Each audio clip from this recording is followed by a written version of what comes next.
Velo ikare od shimcha Avram, vaya shimcha Abraham, ki av amon goyim letaticha. La Gemara dans les Darim daf lamed vav amud bet ramène. Je cite la Gemara.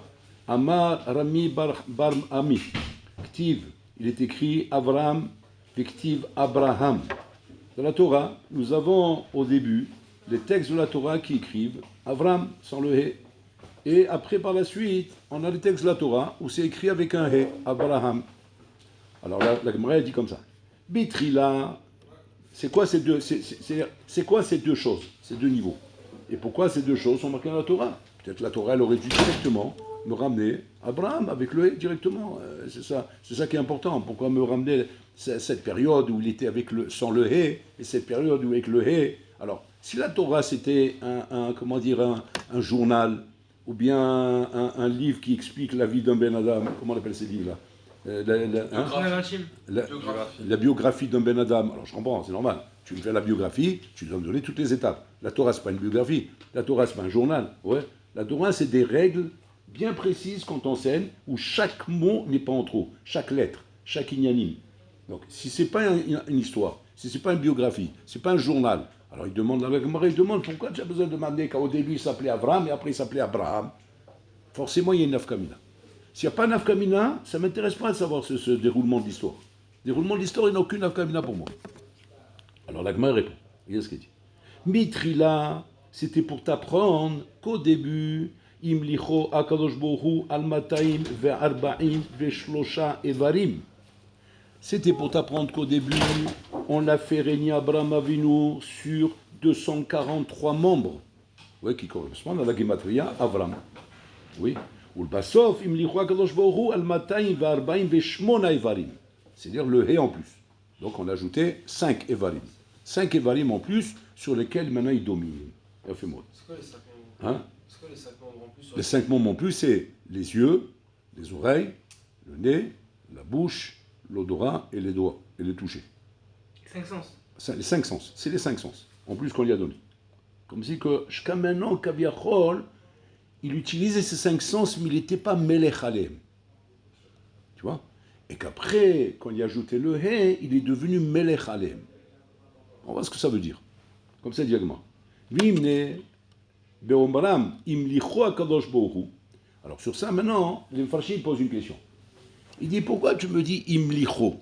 Akadosh bohu l'a fait régner. On a l'impression que c'est des territoires, ouais, et que maintenant, on parle d'un roi qui a une armée, et que maintenant, ce roi, il est en train de régner sur des territoires. Alors on te dit, au début, il régnait sur 245 territoires, après, il règne sur 248 territoires. Ouais, c'est quoi le pshat? Alors il dit comme ça. En disant Imlicho Akadosh Bohu, il y a une chéla qui se pose. C'est quoi Imlicho? C'est quoi cette notion d'être Mamlir? Mamlir est Abraham. C'est Mamlir. On est Mamlir et Akadosh Bohu. Akadosh Bohu, on le rend roi sur nous. Mais qu'est-ce que ça veut dire? Toi, je te rends roi. Roi de quoi et sur quoi? Donc, le roi, c'est pour l'Olam, oui. Alors, sur ça, il y a pour comprendre ça, les Chachamim, ils se développent comme ça. Les Balé Moussar, ils développent la notion suivante. Qu'en vérité, l'homme est censé, normalement, être Melech. Et Melech, ça veut dire quoi? Et le mot Nimlach, qui est la source du mot Melech, Nimlach, en vérité, le mot Nimlach, dans la traduction exacte des mots, veut dire réfléchir. Nimlach. Comme on voit dans les textes, c'est marqué là-bas, ou Nimlach imatzmo. Mazin Nimlach imatzmo, il est en train de réfléchir. Il est en train de réfléchir sur une chose. Donc la source du mot Melech vient de la notion de réflexion. Et alors, qu'est-ce que ça veut dire? Ça veut dire que quand un homme est en train de réfléchir, à ce moment-là, il est Melech. Quand un homme ne réfléchit pas, il est Khmar. Donc, tu vois, deux solutions. Soit c'est un Khmar, soit c'est un Melech. Tu dis, c'est quoi le pshat? C'est quoi le pshat? Le même Ben Adam, tu le vois, il a une tête et deux oreilles, etc. Puis toi, il devient Khmar, puis toi, il devient Melech. C'est quoi le pshat? Le pshat, il est comme ça. Khmar veut dire Chomer. C'est-à-dire quoi? Shachomer sholet alav. Le Chomer, la matière, le matériel, le monde, sholet alav, le domine. Et il y a le moyen que l'homme il a de lui dominer le monde. Et c'est quoi ce moyen que l'homme il a de dominer le monde? C'est la réflexion. Donc la réflexion est la chose, la force qu'on a donnée à l'homme, qu'Hachem a donnée à l'homme. Quand c'est marqué qu'Hachem il a créé l'homme, Betsem Elohim, Rachid dit là-bas, Mazé Betselem Elokim. L'homme ne ressemble pas à Hachem, à l'image d'Hachem. On ne ressemble pas à Hachem. Hachem n'a pas de gouffre, ni de dmout à gouffre. Il n'a pas de corps, ni de représentation de corps. Mazé Betselem Elokim. Il dit là-bas, Rashi, il dit là-bas, Ruach Memalela, qui lui a donné un courage de réfléchir. Et ça, c'est Betselem Elokim. Donc ça veut dire que la chose qui rend un homme Betselem Elokim, c'est sa force de réfléchir. Il a fait. Maintenant, ça veut dire que la force de réfléchir Kaviachol me donne une force supplémentaire à l'homme classique, qui lui, effectivement, est un homme matériel, qui suit le monde matériel, qui suit ses attirances, ses plaisirs, ses ta'avot. Il se laisse aller à ce qu'il ressent, comme un animal. Un animal, qu'est-ce qu'il fait qu'un animal? Maintenant, il se roule par terre, parce qu'il a envie de se détendre. Qu'est-ce qu'il fait maintenant que, je sais pas moi, qui traîne à rien faire? Parce qu'il veut rêver. Ouais. Chaque chose, ça relève d'instinct. Instinct animal. Instinct animal qui relève de ta'avot que l'animal il a à ce moment-là, et de choses qui lui plaisent, et par rapport à ça, il s'adonne à ça. Mais on ne va jamais dire un animal fait une chose après réflexion. On va dire après réflexion, ouais, le chien, le zolob du chien, il a décidé de monter sur la table. Il monte sur la table par réflexion. Il monte par instinct. Pourquoi il est monté sur la table? Pas savoir, peut-être qu'il a vu un truc là-bas.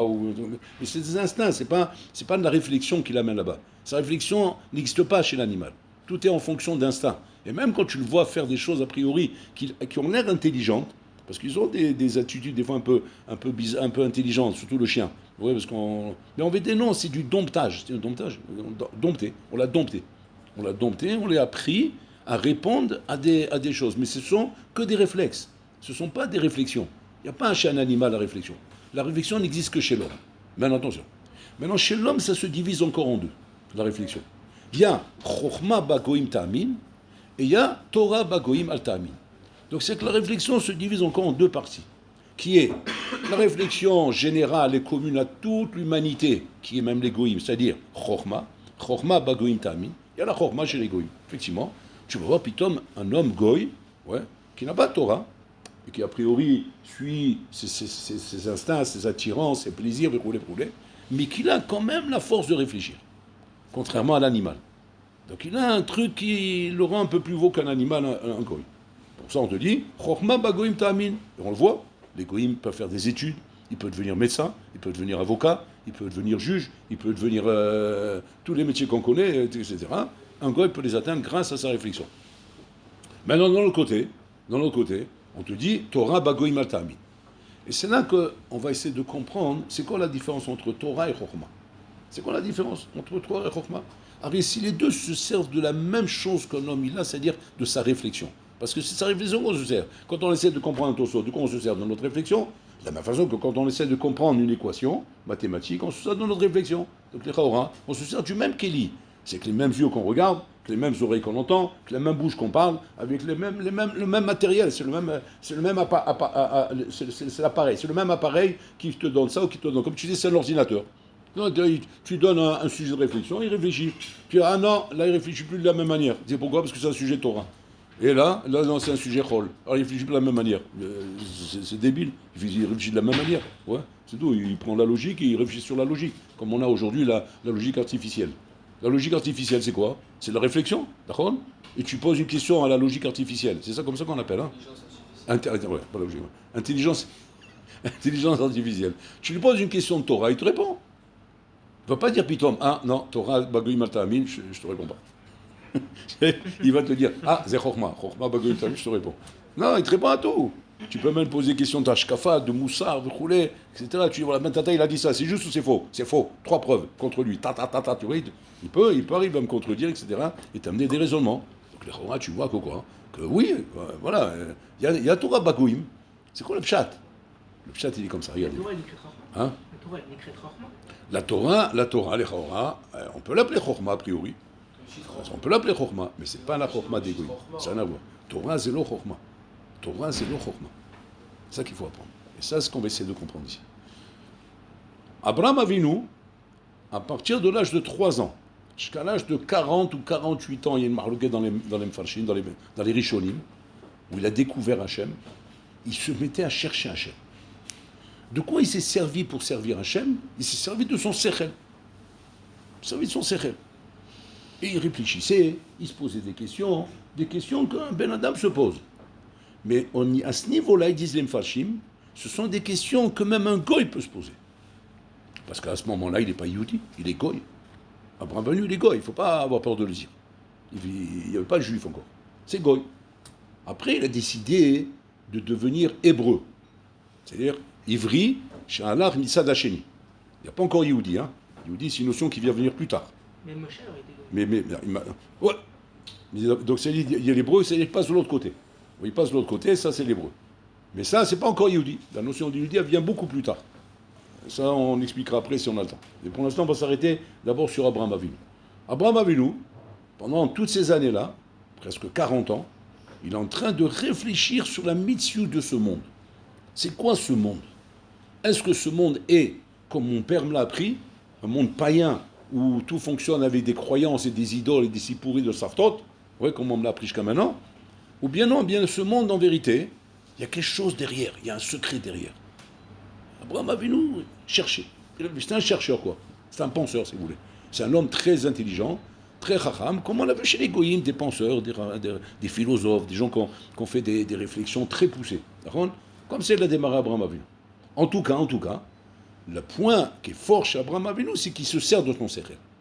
Il ne se laisse pas aller à des coutumes, des tendances, comment dire, des choses qu'on lui transmet sans comprendre pourquoi c'est comme ça. Comme à l'époque c'était où les gens, on leur disait prosterne-toi devant ça c'est pour avoir telle chose. Ça, prosterne-toi devant soi, ça c'est pour avoir la bracha, ça c'est pour avoir la parnassa, ça c'est pour avoir l'amour, ça c'est le Dieu de l'amour, ça c'est le Dieu de ça c'est le Dieu de ça. Et les gens ils se prosternaient comme des hamars, où ils écoutaient ce qu'on leur disait et ils réfléchissaient même plus. C'est-à-dire la réflexion avait disparu. Elle avait disparu. Et même Nemrod, qui était le cerveau du Rolam, Abraham a vu dans une conversation avec lui qu'on avait ramené une fois, vous vous rappelez, il a montré qu'il ne réfléchissait pas. C'est une conversation qu'il ramenait dans le Midrash Tanhuma. Ouais. Là-bas, il ramène rapidement comment il a rendu fou. Il a dit, pourquoi tu es en train de rendre fou le monde avec tes réflexions? Il dit, parce qu'il faut bien savoir qui on sert. Elle dit, mais c'est évident qu'il faut servir. Il dit, qui il faut servir? Elle dit, c'est ça, il faut servir le feu. Parce que le feu, c'est le tout-puissant. C'est la force toute-puissante. Il dit, non, il y a plus fort que le feu. Ils disent quoi? L'eau. Bon. Oui, parce que l'eau, elle éteint le feu. Alors il dit, alors il faut servir l'eau. Comme ça, il dit. Non, il y a quelque chose de plus fort que l'eau. C'est quoi? C'est les nuages. D'où vient l'eau? Il dit, alors on va servir les nuages. Elle dit, non, il faut servir la mer. Parce que c'est de la mer que vient le nuage. Elle dit, on va servir la mer.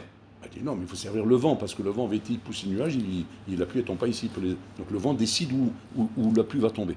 Donc il faut servir le vent. Elle dit, alors maintenant on va servir le vent. Alors, il faut servir l'homme, parce que l'homme, il est encore plus que le vent. Parce que lui, il est capable, de sortir du roi. Et là, ici, il est monté dans une colère Nimrod. Là, il a compris qu'il se moquait de lui. Il dit, tu te moques de moi? Il a attrapé, il l'a jeté dans l'eau Kassim là-bas. C'est-à-dire que Abraham a montré à Nimrod, qui était le cerveau du Rolam, pas Choul qui ne réfléchissait pas. Choulou mitbonen. C'est-à-dire qu'il accepte des choses sans même se rendre compte qu'il se contredit Ménoubé. C'est stam, il a mal. Tu suis stam des choses qui te plaisent parce que ça te plaît comme ça. Mais tu réfléchis pas sur ce que tu dis. Abraham avait dit, moi je ne suis pas prêt à ça. Je suis pas prêt à ça. Je veux réfléchir, je veux comprendre ce qu'on fait. Je veux comprendre qu'est-ce qui se passe dans ce monde. C'est quoi le malheur de ce monde? Et à force de chercher, pour l'instant, c'est Chochma Bagoïm pour l'instant, Abraham Avinu. Il n'est pas encore Torah. Quand Hachem se dévoile à Abraham Avinu, et qu'Hachem à ce moment-là, en se dévoilant à lui, là maintenant Pitom se dévoile maintenant la Torah. C'est quoi la différence? La différence c'est que maintenant, ça ne va pas relever avec moi. Le rapport que tu as avec moi ne relève pas de la logique que tu as développée jusqu'à maintenant. Moi, Hachem, ce n'est pas des mathématiques, ce n'est pas de la logique, ce n'est pas de la science, ce n'est pas de la philosophie, c'est rien de tout ça. C'est quoi? C'est des hukim et mishpatim que je vais t'établir dans ce monde avec lequel je dirige le monde. Maintenant, moi, tu ne pourras jamais savoir qui je suis. Seulement, attache-toi à mes hukim et mishpatim, et par ça, tu vas t'attacher à moi. Et là, Abraham Avinu, Pitom, il rentre dans un monde différent, qui est le monde des hukim et mishpatim. Hukim et mishpatim, je ne comprends rien. C'est Pitom, moi qui suis habitué à réfléchir, maintenant on me dit, ne mélange pas le lait et la viande. Je comprends rien. Pourquoi on ne mélange pas le lait et la viande? Quel problème? Et là, Pitom, il devient fou. Il devient fou parce qu'il dit, mais mon cerveau, il ne me sert à plus rien, alors je retombe dans le même problème qu'avant. C'est devant ces abrutis là qui me disaient qu'il faut servir ça pour avoir l'amour, ça pour savoir ça, ça pour savoir ça. Et là, Abraham a vu, effectivement, il a compris. Que le FDL, il est là-dessous. Parce que le FDL, entre ça et ça, c'est quoi? Entre ça et ça, le FDL, c'est pas dans la chose en elle-même. Parce que dans la chose en elle-même, tu ne verras pas la différence. Parce que tu pourras dire, ça c'est une croyance, ça c'est une autre croyance. La différence, ça va être toi. Ça va être toi la différence. La différence où là, effectivement, ça va t'amener à devenir Melech, alors que la main, ça va te laisser Hmar. J'explique ce que ça veut dire. C'est-à-dire, Hmar intelligent, attention. Parce que le Hmar, il peut être médecin, il peut être juge, il peut être avocat, il peut avoir des postes très avancés. Mais ça reste un Hmar. Ma kavana, ça reste un Hmar. C'est-à-dire qu'en fait, la différence fondamentale qu'il y a entre Abraham Avinu d'aujourd'hui et celui d'hier, c'est que l'Abraham Avinu d'aujourd'hui, à travers l'attachement à Hachem et les lois qu'il va lui donner, il va arriver à un contrôle de lui-même. Il va arriver à Mamata, Pashut et Melech Hanatzmo, c'est-à-dire se contrôler, à contrôler ses midot, contrôler sa personne, contrôler sa personnalité, c'est-à-dire un contrôle de lui-même. Alors qu'avant, non, avant c'est comme j'ai envie. Ce que j'ai envie de faire, je fais. J'ai envie maintenant de dormir, je vais dormir. J'ai envie de faire ça, je fais ça. J'ai envie de faire ça, je fais ça. Je suis mes envies. Mes envies, tout en ayant de la chorma. Tout en ayant de la chorma, comme on raconte sur Aristote. Aristote, il était en amphithéâtre, à l'université. Il déballait son cours. Bah, c'était du Mozart, quoi. Il rendait fou les gens.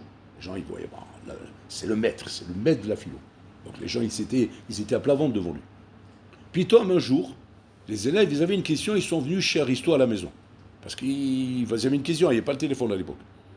Ils arrivent à la maison, la porte elle est ouverte.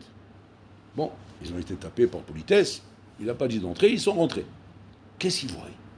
Ils voient Aristote dans la cuisine, en train de manger la tête dans la marmite. Pas il s'est servi dans l'assiette. Le manger, il est dans la marmite, il mange la tête dans la marmite. Comme un kalb, comme un chien. Un chien, on ne lui sert pas dans l'assiette. Il met la tête dans la marmite. Alors ils se mettent comme ça, ils le regardent, ils regardent l'autre. Ils disent, mais qu'est-ce qu'il fait là? C'est quoi la philosophie qui est ici? Alors ils cherchaient d'abord à dire, il y a une philosophie. Il y a quelque chose un moque, de très amok qu'on ne comprend pas ici. Ils étaient en train de parler autour. Alors d'un coup, Aristote, il entend du bruit, il se lève, il les regarde. Il dit, qu'est-ce que vous faites là? Il dit, mais on est venu vous poser une question. Mais on a un problème parce qu'on vous voit manger dans la marmite. On se demandait c'est quoi le malheur philosophique. Il n'y a pas de malheur philosophique. Aristote, c'est là-bas. Ici, c'est plus Aristote. Ici, c'est moi. Comme s'il l'aurait dit. Puis ils ont compris que quoi? Que Aristote n'est qu'un Ben Adam. Il n'est qu'un Ben Adam, c'est pas un malheur. Il avait l'air d'être un malheur. Quand tu le voyais déballer des idées philosophiques, mais de notre monde. Il était très fort. Chochma bagoim ta'amin. Aval Chochma bagoim, ça reste un Ben Adam. Ça reste un Ben Adam, Rabotai. Quand Abraham Avinu il est venu voir Ephron pour lui demander de lui acheter Marat à Marpella, et que Ephron il a commencé à jouer le diplomate, à jouer le gentleman, genre le bonhomme très bien éduqué. Et Abraham Avinu, mais tout t'appartient. Tu es notre maître. Ça va, le respect qu'il lui donne.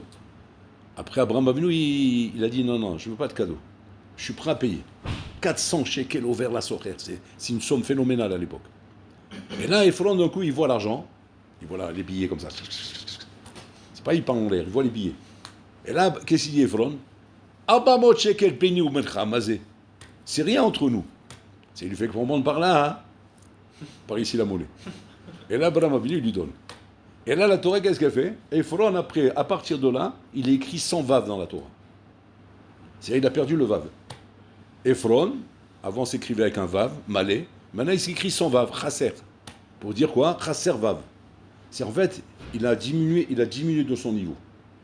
Ça c'est le goy. Chochma bagoim ta'amin. Mais un goy rabotai est limité dans son niveau. Il est limité à ce qu'il est capable de développer dans sa chochma, mais ce qu'il n'est pas capable de développer dans sa personnalité. Là-bas il est limité. Qu'est-ce qu'il faut pour qu'un homme arrive à pousser plus loin sa personnalité? Plus loin, ouais, c'est la Torah. Donc la Torah représente quelque chose de différent de la Chokhmah. La Chokhmah, en vérité, c'est quoi? C'est simplement d'utiliser ton sérel au maximum. mais pas pousser ta personnalité à des niveaux supérieurs. Tu resteras le Ben Adam, avec tes midot raot, simplement très intelligent. Mais c'est intelligent, c'est ce que tu as déjà, c'est le matériel que tu as développé. Mais Torah Bagoïm, ou à devenir un malach, à devenir un meler. C'est plus qu'un malach, parce que malach, c'est encore contrôlé. Meler. Meler, c'est-à-dire que le bonhomme, une domination totale de lui-même. Domination totale de lui-même. C'est Atsoum, Rabotai. Quand on raconte des histoires sur les tzadikim, comment Echayu Sholtim Alatzmam, comment ils se dominaient eux-mêmes. Mais c'est impressionnant ces histoires, Rabotai. C'est impressionnant. Quand tu vois Palti Ben Laïch, comment lorsque Shaul HaMelech, il a dit tu vas te marier avec cette femme. Mais cette femme, il savait qu'elle avait fait les kiddushim avec David HaMelech. Mais que Shaul HaMelech avait décidé que non. David HaMelech n'a aucun droit. C'est toi qui vas te marier avec elle. Qu'est-ce qu'il a fait Palti Ben Laïch? Il a pris son épée, parce qu'il ne peut pas ne pas écouter le roi. Il a planté là-bas l'épée Rabotai dans la chambre à coucher. Il a fait une joie. Il a dit celui qui va toucher cette femme, et il veut dire même lui, ouais, il sera transpercé par cette épée. Et comme ça, il a vécu avec elle pendant plusieurs années, sans la toucher. C'est sa femme. Il a été gamour d'aller avec elle, selon Shaul HaMelech. Mais lui, il savait très bien que non. Et avec cette épée-là, il a réussi à surpasser. Ça, c'est Torah. Chorma, c'est le Chorma. Pourquoi? Parce que Chorma, ça va, il y a une limite à la Chorma.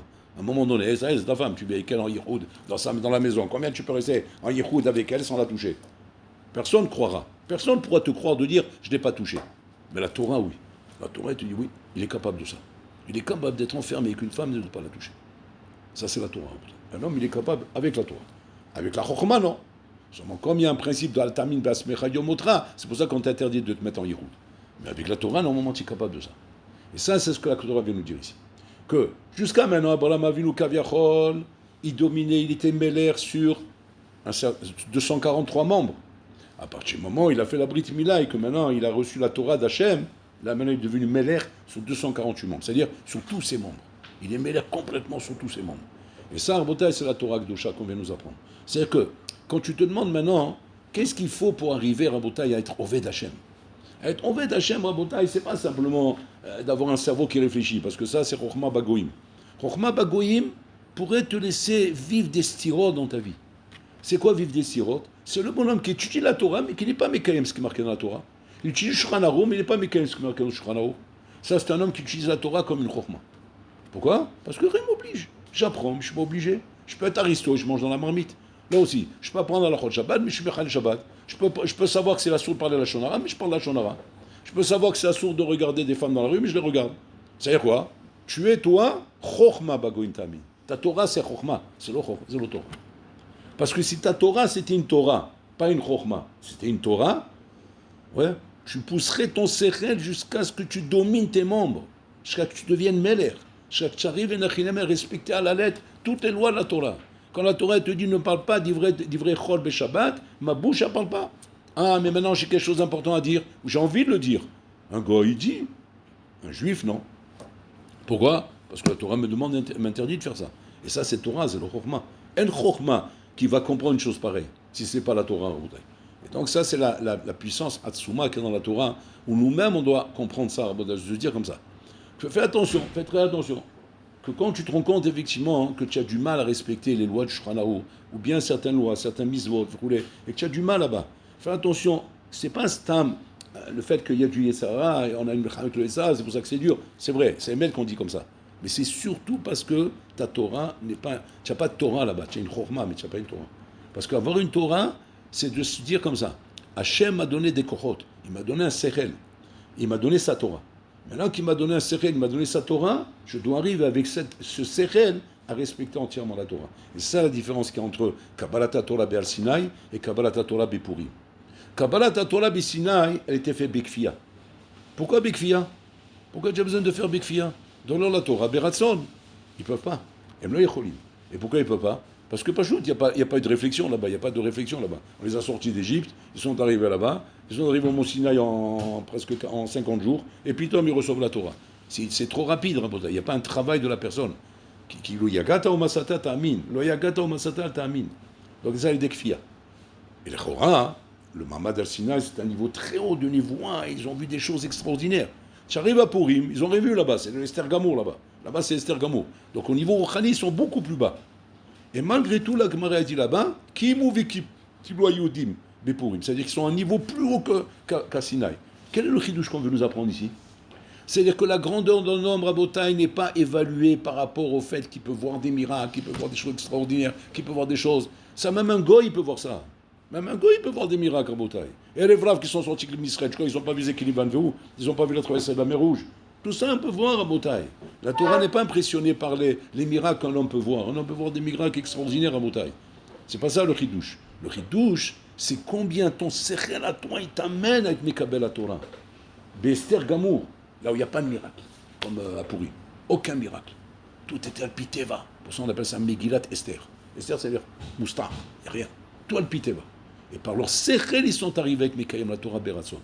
Beratson. Alors ça, c'est le niveau le plus haut. Donc, c'est-à-dire que Hachem Kaviachol n'est pas impressionné si maintenant un bonhomme, effectivement, il voit des miracles, il voit des prodiges, il voit des gnanim extraordinaires, roulés, comme il est impressionné de voir Rabotai, un jeune, marcher dans la rue et faire attention à ses yeux. Ça, c'est impressionnant, Hachem. Mais quand bonhomme, Rabotai, est capable de chanter des louanges lorsqu'il voit des miracles, lorsqu'il voit des choses roulées, ça n'impressionne pas Bolam. Pourquoi? Même un goy, il va se mettre à chanter s'il voit des miracles. Même un hamar, il va se mettre à chanter s'il voit des miracles. Parce que c'est des choses surnaturelles. Mais là où il n'y a plus rien de surnaturel, tout est terre à terre, où il n'y a plus rien à voir, tout est moustar, tout est rachour, et que toi, tu te dépasses. Tu fais une paracha avant de manger. Tu fais birkat Amazon après manger. Tu vas te laver les mains avant de manger le pain. Tu fais attention de ne pas parler entre là et là. Tous ces maasim-là, c'est Gadlout, c'est ça qu'Hachem il a impressionné. C'est ça qu'Hachem voit ici. C'est la Gadlout, c'est sa Torah. C'est sa Torah. Torah Bagoïm Atami. C'est un goy, il n'est pas capable de ça. Il n'est pas capable d'une discipline pareille. Il est capable de s'asseoir, développer avec toi un raisonnement atsoum, même sur la Torah, comme l'intelligence artificielle. Donc l'intelligence artificielle, c'est quoi, Rabotai? C'est Chokhma Bagoïm. Mais Chokhma Bagoïm, il peut s'asseoir avec toi pour comprendre un sujet de Torah. Mais par contre, il ne pourra jamais arriver là où tu arrives toi. Là où tu arrives toi par ta réflexion, qui est de vivre cette Torah, pas de l'apprendre, de la comprendre, de la vivre à la chal et maasé. Ça, Rabotai, ça c'est Torah Bagoïm Atami. Un gars, il ne peut pas arriver là-bas. Il va te dire, Adkan, ça c'est pas pour moi. Ça c'est pas pour moi, ça c'est pour toi, je ne peux pas arriver là-bas. Je ne peux pas arriver à faire des choses pareilles, de faire des tchèches daïm, de ne pas parler, de ne pas mélanger la viande, de ne pas porter chetnez, alors que le chora, c'est tchacham. Fais-le. Non, il ne peut pas. Il n'est pas là-bas. Il faut de la Torah pour ça. Et donc ça, c'est la force de l'Am Israël.